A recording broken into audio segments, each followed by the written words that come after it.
여기 있는 누가복음에 나오는 이 말씀은 마태복음에도 나와 있고 마가복음에 나와 있던 그런 내용입니다.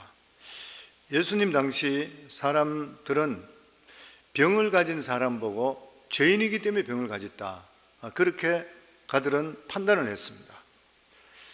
사실 모든 병자들이 반드시 죄를 지은 것은 아닌 것이요, 그러나 그 당시 유대인들은 병에 걸린 것은 아마 하나님 앞에 죄가 있기 때문에 이 사람이 병이 걸릴 것이라 그렇게 추측을 했습니다.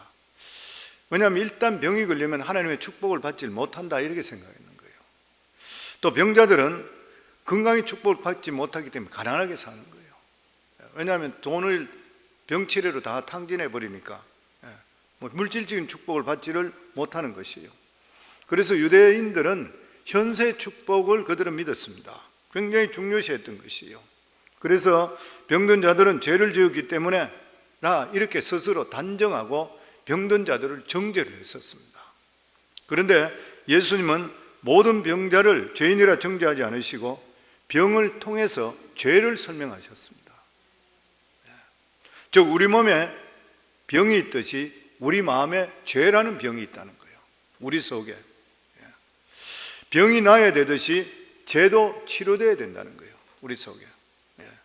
예수님이 이 세상에 오신 것은 다른 것 때문에 온 것이 아니라 마음의 병인 죄를 치유하기 위해서 오신 것을 가르쳐 주시기 위해서 여러 가지 예를 들어서 말씀을 해 주시는 것이에요. 그러면서 한 걸음 더 나아가서 예수님은 병과 죄가 별개라는 것을 보여주셨습니다. 그 예를 드신 것이 오늘 바로 중풍병자 환자입니다.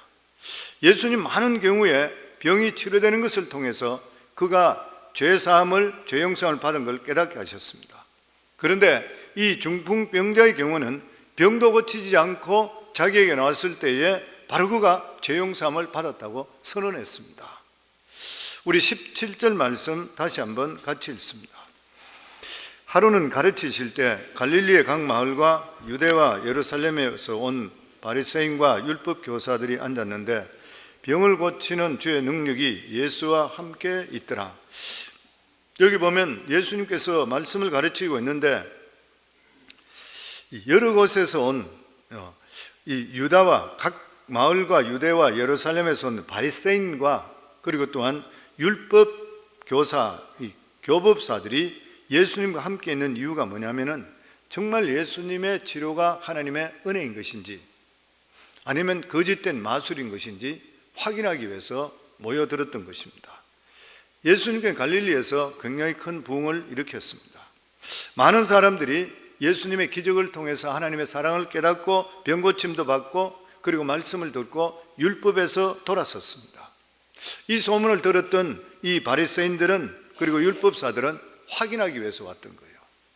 왜냐하면 그들에게는 이러한 능력이나 이러한 기적이라는 걸 상상할 수가 없었기 때문인 것이죠. 그때 네 사람이 중풍병자의 침상을 메고 왔습니다. 사람들 때문에 예수님이 계신 곳에 올라갈 수 없게 되니까 지붕으로 올라가서 기와를 뜯어내고 그 사람을 예수님께 달아내렸습니다.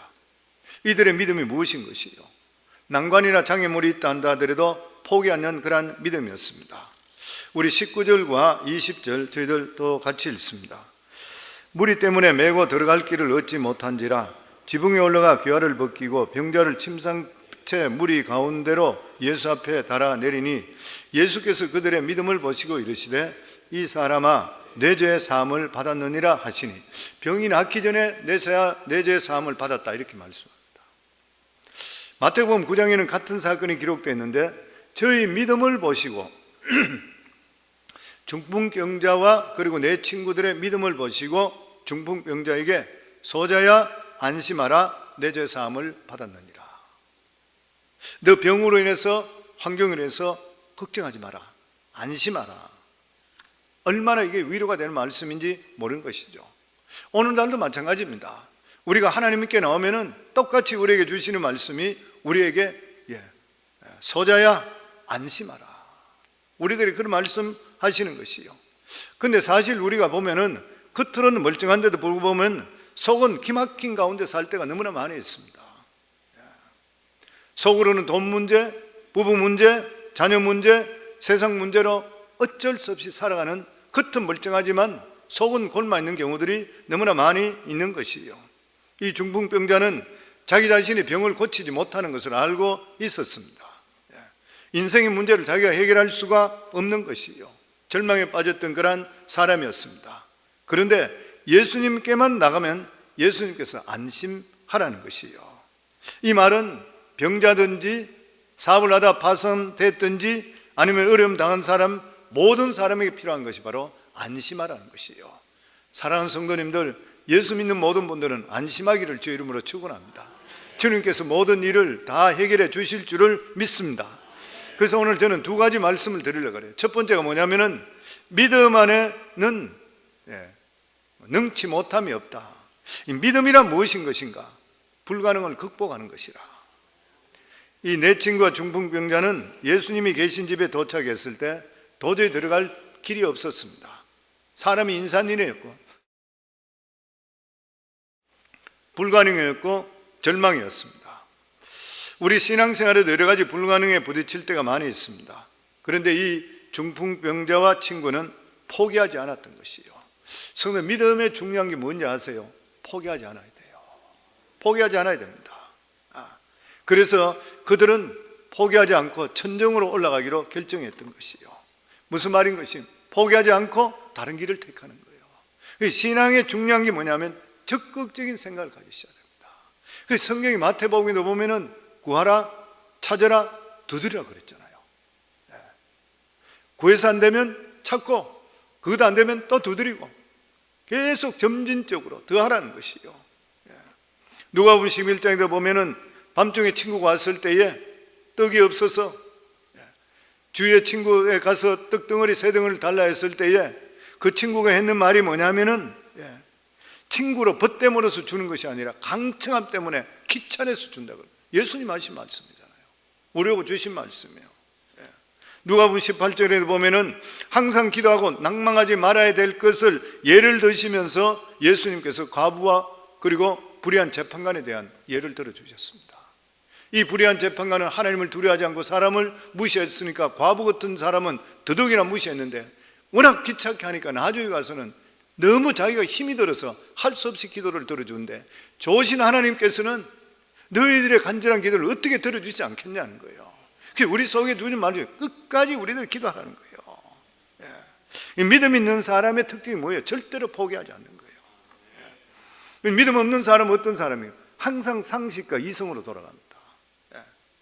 이성으로 합리적으로 생각하는 것이요. 이성적이고 합리적으로 생각하면 성경이 믿을 것이 하나도 없는 거예요. 부활을 어떻게 믿을 수 있습니까? 홍해가 어떻게 갈라지는 것을 믿을 수 있습니까? 이해가 안 되는 이야기인 것이죠. 그래서 믿음의 세계는 이성과 그리고 합리성과 상식과 경험을 뛰어넘는 거예요. 예수님이 변화산상에 내려오니 제자들과 유대인들 간에 큰 토론이 벌어졌습니다. 그게 한 아버지가 뛰어와서 주님, 내 아들이 몹시 귀신 들려서 고통을 당합니다. 물에도 쓰러지고 불에도 쓰러지고 죽을 뻔한 적이 수도 없는데 제자들에게 데려도 고치지 못하더이다. 우리 아들을 고쳐주셔서. 주님께서 말씀하시기를 믿음이 없는 세대여 내가 얼마나 너희들 돌봐야 되겠느냐 탄식하시고 그 아이를 데려오라 했을 때 이 아이가 데려왔을 때 귀신이 그를 덮쳐서 넘어져서 거품을 뿜는 거예요. 그러다 그 아버지가 하는 말이 무엇입니까? 무엇을 하실 수만 있다면 제발 좀 해주세요. 그랬을 때 예수님이 하신 말씀이 뭐예요? 우리에게 힘이 주는 말씀. 할 수 있거든요. 무슨 말이냐? 믿는 자에게 능치 못함이 없느니라. 저는 이 말씀만큼 세상에 복된 말씀이 없다고 생각돼요. 믿는 자에게는 능치 못함이 없느니라. 아멘. 하나님을 믿는 자들은 모든 것을 할 수가 있다고 하는 것이에요. 근데 우리는 하나님 나와서 기도할 때 어떻게 기도합니까? 하나님 할 수 있으면 조금만 도와주세요 그러잖아요. 왜 우리가 이렇게밖에 기도하지 못해요? 우리 자신들을 돌아보게 되면은 하나님이 이렇게 꼭 해주세요 할 수 있는 그런 자신이 없어요. 내가 했던 행동, 내 믿음, 그리고 내가 세속적으로 살았던 거 돌아보면 하나님 앞에 내 자신이 너무 부끄럽고 자신이 없어 쫄려요. 그냥 내가 믿음대로 살지 못했죠. 세속적으로 살았던 것이요. 그런데 아이가 아프다고, 부모가 아프다고, 내가 아프다고 담대하게 하나님 내 병 꼭 치료해 주세요, 이렇게 기도할 수 있을까요? 우리 생각에 자격이 없다 생각해. 더더욱이나 기도해서 병 낫는 것 이런 것도 잘 보지도 못했던 것이요. 그러니까 하나님 앞에 나와 기도하는 것도 일종의 희망상황으로 그칠 때가 많습니다. 하나님 치료해 주시옵소서, 그리 아니할지라도 좋습니다, 이런 정도로 기도해요. 사람들은 항상 기도하면서 이거 안 해주면 안 됩니다, 이것이 아니고 해주면 좋습니다, 그냥 이 정도로 끝나버려요. 대부분이 보면 안 돼도 할 수 없죠, 뭐 이런 식으로 그냥 나가는 것이에요 보면. 그런데 예수님께 우리가 뭐라고 하면 담대하게 기도하라고 했어요. 늘 종이 주인의 눈치를 보면서 설설 보는 것이 아니라 우리는 모두는 예수 그리스도로 말하면 하나님 자녀되는 권세를 가졌잖아요. 그러니까 자녀답게 부모에게 대하듯이 하라는 것이죠. 우리 부모도 자식들 다 키워보지만 애들이 점점 크면서 필요한 것도 구하지만은 이 티네이저로 되고 뭐 이래저래 하는 것 같으면 머리가 굵어지게 되면 지 맘은 쾅 닫고 들어가면 녹화하고 들어가야 돼. 지 마음대로 못. 우리 집인데 아버지가 돈 내고 뭐 다 하고 하는데도 불구하고 마음대로 못해요. 그게 왜 그래요? 자녀들은 그런 어떤 권한이 있다 자기들이 생각하는 거예요. 담대하게 요구하는 것이에요. 그게 하나님께서 우리들에게 요구하는 것이 무엇이요? 하나님 앞에 담대하게 요구하기를 원하고 계시는 것이요. 그래서 자녀 앞에 가장 특권은 하나님 앞에 담대하게. 요한복음 16장 24절에 보면 지금까지는 너희가 내 이름으로 아무것도 구하지 않았으나 구하라 그러면 받으리니 너희 기쁨이 충만하리라. 물론 병을 낫게 하시는 분은 하나님이십니다. 좋으신 하나님 아버지는 낫게 하시는 하나님이시지만 우리에게 담대하기를 원하시는 것이에요. 좋으신 우리 하나님 아버지는 우리를 위해서 모든 것을 할 수 있는 분이시에요. 로마서 8장 32절에 보면 자기 아들을 아끼지 아니하시고 우리 모든 사람을 위하여 내주신 이가 어찌 그 아들과 함께 모든 것을 우리에게 주시지 아니하겠느냐. 그러니까 이 중풍병자는 친구들과 같이 하나님께 나가는 것만 하더라도 하나님 그 믿음을 보시고 치유해 주시잖아요. 그렇기 때문에 성도는 우리가 믿을 때는 배수진을 쳐야 됩니다. 배수진을 쳐야 되는 것이요. 믿을 때 자꾸 뒤를 돌아보면 안 되는 것이요. 배수진을 친다는 게 뭐예요? 강을 건넜으면 자기가 타왔던 배를 불태워버리는 것이요. 다시는 안 돌아간다는 것이죠. 물러가지 않겠다는 것이요. 믿으면 끝까지 나갈 수가 있어야 되는 것입니다. 믿다가 안 되면 도망쳐야 되지. 이스라엘 백성들 출애굽했던 사람들이 이런 생각을 가졌기 때문에 약속 땅에 들어가지 못하고 광야에서 다 죽어버리고 말았던 것이요.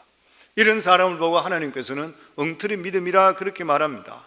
아예 죽든지 살든지 망하든지 어떻게 하든지 간에 그냥 하나님밖에 없습니다 하는 마음으로 하나님께 나갈 수가 있어야 되는 것이요. 우리가 잘 알고 있듯이 다니엘의 세 친구 사드락과 메삭과 아벳느고, 다니엘서 3장 16절에 18절에 보면 이렇게 말합니다. 느부갓네살이여, 우리가 이 일에 대하여 왕에게 대답할 필요가 없나이다. 왕이여, 우리가 섬기는 하나님이 계시다면 우리를 맹렬히 타는 풀무불 가운데서 능히 건져내시겠고 왕의 손에서도 건져내시리다. 그렇게 하지 아니할지라도 왕이여, 우리가 왕의 신들을 섬기지 아니하고 왕이 세우신 금신상에 절하지 아니할 줄을 아옵소서. 물론 하나님께서 우리를 건져주실 줄 믿습니다. 안 건져주시도 우리는 우상에 절하지 않겠습니다. 그리 아니할지라도 우리는 하지 않겠습니다. 그러니까 느부갓네살이 화가 나가지고 풀무불 가운데 사드락과 메삭과 아벳느고를 던지었는데 그게 보니까 네 번째 사람 하나님의 아들이 나타나서 불의 세력을 멸해버렸습니다. 그러니까 옷자락 머리카락 하나 타지 않고 걸어 나왔던 것이요. 오늘날도 마찬가지죠. 우리에게 이러한 믿음만 있다면 오늘도 하나님의 놀라운 역사는 우리 속에 임하게 되어 있는 것이요. 근데 많은 사람들이 오늘날도 믿음을 가지고 있다 하는데도 불구하고 안 되면 도망치려 하기 때문에 하나님께서 기뻐하시지를 않는 것이요. 성경에 보면 뒤로 물러가면 내가 기뻐하지 아니한다 그렇게 말씀했습니다. 아예 나와서 하나님께 기도할 때도 뒤로 물러갈 걸 자기가 생각하면서 하나님께 기도하게 된 것 같으면 하나님께서 너는 나를 시험하는구나 그렇게 생각하시는 것이요. 내가 너를 기뻐하지 않는다는 것이요. 그럼 뭐예요? 역사하지 않으신다는 것이요.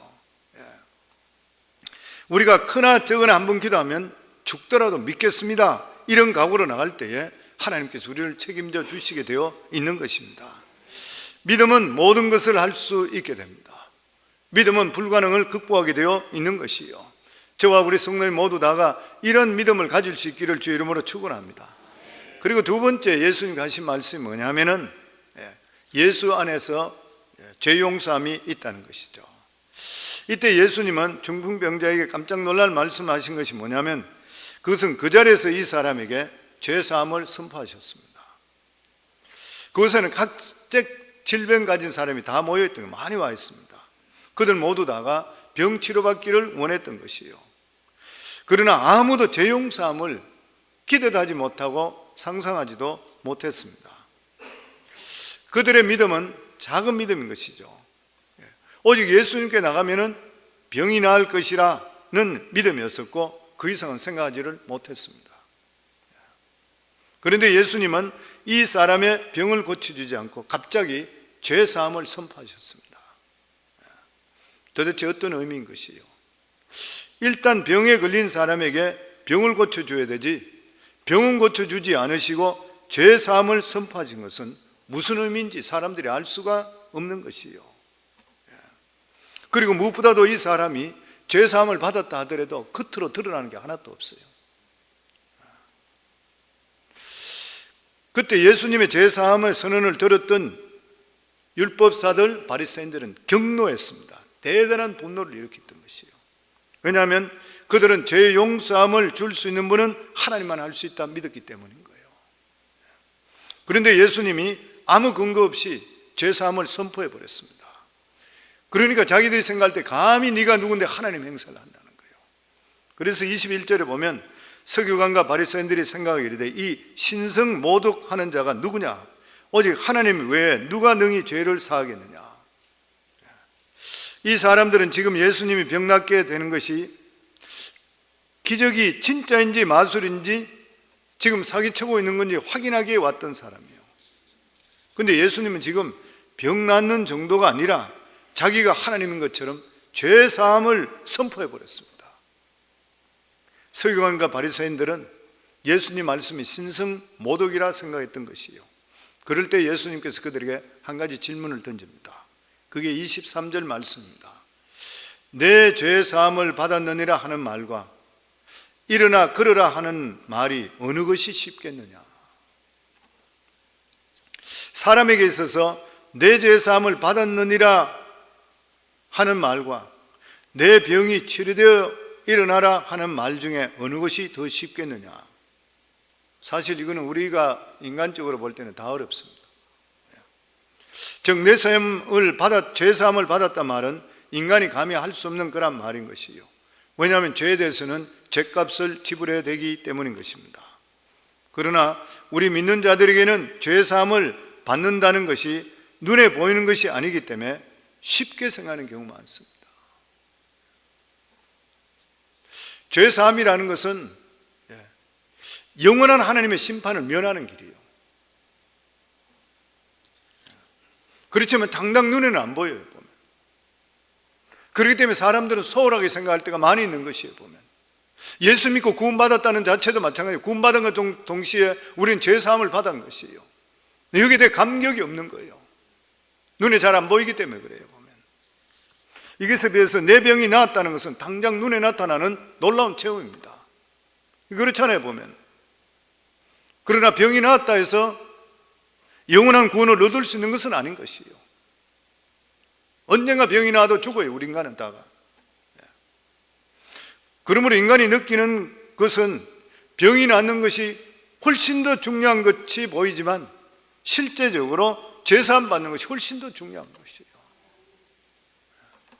그래서 죄사함을 받았느니라 하는 말과 일어나 내 자리를 들고 가라는 말 중에 어느 것이 더 쉽겠느냐 할 때 우리가 생각할 때 하는 것과 그 당시 사람들이 생각하는 것이 많이 달랐습니다. 우선 그 당시 사람들은 그냥 죄사함 받는 것은 불가능하다 이렇게 생각했어요. 그것은 오직 하나님께서만 하실 일인 것이고 죄인은 죄인으로 살다가 멸망한다, 죽는다 이렇게 생각했던 것이에요. 그 대신에 병이 낫는 것은 기적을 통해 하나님의 사랑을 체험한다 이렇게 생각했던 것이에요. 그러나 오늘날 누구든지 예수 그리스도를 믿기만 하면 죄 용서함을 받을 수 있습니다. 그래서 우리는 죄의 용서는 쉬운데, 그렇게 생각하잖아요. 우리가 예수 믿고 구원받는 건 쉬운데, 결혼하는 것, 그리고 취직이든지 병 낫는 것, 이런 것은 더 어렵다 생각하는 것이에요. 그러면서 24절에서 25절입니다. 우리 같이 읽겠습니다. 그러나 인자가 땅에서 죄를 사하는 권세가 있는 줄을 너희로 알게 하리라 하시고 중풍병자에게 말씀하시되 내가 내게 이르노니 일어나 내 침상을 가지고 집으로 가라 하시매 그 사람들이 그들 앞에서 곧 일어나 그 누웠던 것을 가지고 하나님께 영광을 돌리며 자기 집으로 돌아가니, 예수님은 사람들에게 예수님이 오신 목적이 병을 낫게 하는 것이 아니라 죄 사함을 위한 것이라고 분명히 말씀하셨습니다. 단지 그동안 예수님께서 병자들을 고쳐주고 이런 것들은 이 눈으로 병난 것을 보지 않으면 사람들이 죄 용서함을 믿지 않기 때문인 것이에요. 그것을 깨닫게 하기 위해서 수많은 병자들을 고쳐주셨습니다. 예수님은 사람 몸에 병이 있듯이 마음속에 죄라는 병이 있는데 이 병을 고쳐주심을 통해 우리에게 새로운 삶을 주시기 위해서 이 세상에 오신 것이에요. 죄 용서함을 받는 것은 우리 인간에게 최대 난제입니다. 죄 문제가 해결된 사람에게는 다른 것은 실제적으로 쉬운 이야기인 것이죠. 예수 믿고 죄 용서함 받은 사람은 이미 인생의 가장 어려운 고비를 넘긴 것이요. 그 다음에 가지고 있는 문제는 예수님께서 원하시면 언제든지 주님께서 이루어 주시는 것입니다. 그렇기 때문에 죄 용서함 받은 사람은 다른 것에 대해서는 두려워할 필요가 없는 것이에요. 그러면 죄 용서 받는 것은 겉으로 나타나는 것은 없는데 우리에게 무슨 소용이 있는 것인가? 하나님 앞에 의로운 자로 설 수 있는 자격을 주시는 것이요. 우리 모두 다가 예수 그리스도의 보혈의 공로의 피를 덧입어서 하나님 앞에 의롭게 설 수 있는 자격을 주셨는 것이요. 예수님께서는 이 사람의 죄를 용서를 선포하신 목적을 두 가지로 볼 수 있습니다. 하나는 지금까지 사람들의 죄 용서는 병의 치료를 통해서 간접적으로 선포하셨습니다. 그러나 이제는 병과 상관없이 죄 용서를 선언한 것이요. 다시 말하면 병에 걸렸다 해서 다 죄인이 아니고 건강하다고 해서 다 죄가 없는 것이 아니라는 것이요. 그리고 얼마든지 병에 치료되지 않아도 죄를 용서받을 수가 있고 구원받을 수 있다는 것을 보여주셨습니다. 그리고 또 다른 하나는 예수님이 진정으로 이 세상에 오신 그러한 목적입니다. 그것은 사람들의 죄를 용서해 주시기 위해서 십자가에 못 박혀 죽으심을 통해 우리의 죄를 사해 주시기 위해서, 우리는 예수 그리스도를 믿음을 통해 무한한 하나님 앞에 나갈 수 있는 그러한 자격을 모두 받게 되었던 것이요. 예수 그리스도의 보혈의 공로로 덮여 있는 이러한 자녀들은 어떤 어려움 속에서도 누구든지 간에 우리를 무시할 수 없습니다. 왜냐하면 우리 모두 다가 하나님의 자녀되었기 때문인 것이요. 그러면은 하나님의 자녀되었는데 하나님께 기도하는데도 불구하고 우리 기도가 응답되지 않는 것은 어떻게 해야 되는 것인가? 연단의 기간이라 생각하면 됩니다. 연단의 기간이라. 하나님이 우리에게 너무 세상 좋은 것을 많이 주게 되면 우리는 세상 쪽으로 빠져서 헤어나지 못하는 경우가 참 많습니다. 늘 제가 목회하면서 느끼는 것이죠. 그래서 하나님께서는 우리가 살아갈 때 완벽하게는 절대로 안 만듭니다. 아무리 믿음이 좋고 겉으로 보기에는 완벽하게 보이는 사람이든 가정이든 사업이든 누구든 간에 들어가 보면 다 문제 있습니다. 다 기도 제목도 있습니다. 만약에 우리가 모든 것들이 기도 제목이 없다 그러시면은 순호할레이로 나태해져 버려요. 하나님 기도 제목 또 주십니다. 우리에게 죽을 때까지 우리 삶 속에 기도 제목 계속 주세요. 이건 우리를 사랑하시기 때문에 그렇습니다. 그래서 하나님을 더 찾고 부르짖게 만드시는 하나님이신 것이요.